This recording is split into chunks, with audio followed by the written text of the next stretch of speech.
नमस्ते फ्रेंड्स, स्वागत है आपको फिर से मेरे यूट्यूब चैनल पे। फ्रेंड्स, अभी हम बात करेंगे ओपन बुक एग्जामिनेशन के बारे में, यानी कि ओबीई क्या है, इसी पे हम अभी चर्चा करने वाले हैं। तो देखिए, सीबीएसई अभी एक प्लान बना रही है और इस प्लान के मुताबिक क्लास 9 से लेकर के क्लास 12 के बच्चे को जो एग्ज़ाम देंगे, सीबीएसई जो इन बच्चों का एग्ज़ाम लेंगी, वो ओपन बुक पे आधारित रहेंगे। कहने का मतलब ये हो गया कि क्लास 9 से क्लास 12 तक के बच्चे जो हैं अब किताब अपने स्टडी मटेरियल्स को ओपन करके और एग्ज़ाम को दे सकते हैं।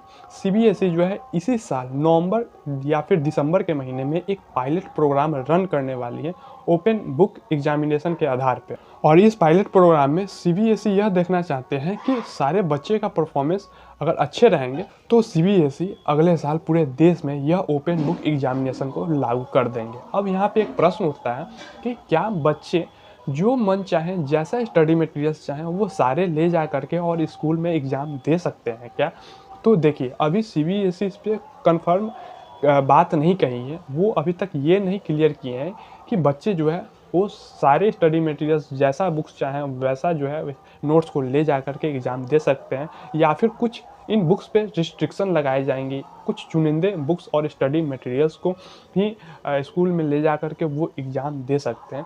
तो यह दोनों पॉइंट पे अभी सीबीएसई कंफर्म नहीं किए हैं। हो सकता है कि सीबीएसई यह कह दे कि कुछ चुनिंदे स्टडी मटेरियल्स को ही वो एग्ज़ाम में ले जा सकते हैं, या फिर वो ये भी कह सकते हैं कि बच्चे स्टूडेंट्स जो मन चाहें वैसा बुक ले जा करके और एग्ज़ाम दे सकते हैं। तो ये दो पॉइंट पे अभी भी कन्फ्यूजन है। अब एक और प्रश्न उठता है कि क्या यह जो ओपन बुक एग्जामिनेशन है तो बहुत ईजी रहेंगे क्या? क्योंकि किताब खोल करके ही तो लिखना है, जितना नोट्स है वो सारे नोट्स को जो है वो वहाँ पे जा करके और छाप करके और चले आएंगे। तो देखिए, ऐसा बात नहीं है। हम आपको एक उदाहरण से समझाते हैं। देखिए, अगर एग्ज़ाम में यह प्रश्न आ जाए कि महात्मा गांधी का हत्या कब हुआ था और किसने किया था, तो मुझे लगता है कि बहुत सारे बच्चे जो हैं इसका जवाब दे देंगे और वो जो है वो डेट लिख करके आ जाएंगे और किसने मारा था ये भी वहाँ पे लिख करके आ जाएंगे। अगर इसी में थोड़ा-सा क्वेश्चन को क्रिटिकल किया जाए कि महात्मा गांधी के मृत्यु के बाद, हत्या के बाद भारत के पॉलिटिक्स में, राजनीति में क्या प्रभाव पड़े हैं, क्या असर पड़े हैं, तो इस प्रश्न में जो है वो थोड़ा-सा क्रिटिकल थिंकिंग लगेंगे, है ना?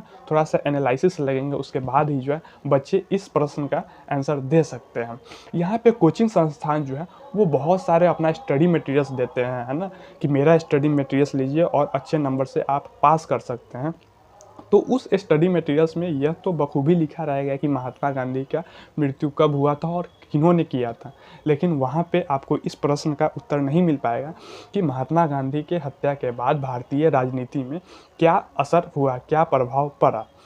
तो यह जो प्रश्न का आंसर देंगे वो बच्चे जो है थोड़ा हाई लेवल थिंक करेंगे, है ना? उनका सोच का जो विचार रहेगा वो थोड़ा-सा क्रिटिकल थिंकिंग रहेंगे। उसके बाद ही जो है इस प्रश्न का आंसर वो बच्चे दे सकते हैं। तो ओपन बुक एग्जामिनेशन इतना भी हल्का नहीं रहेगा।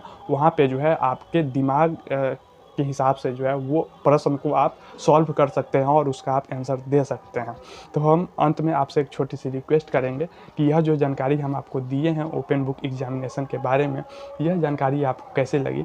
आप अपना राय जो है आप कमेंट करके ज़रूर दें। धन्यवाद।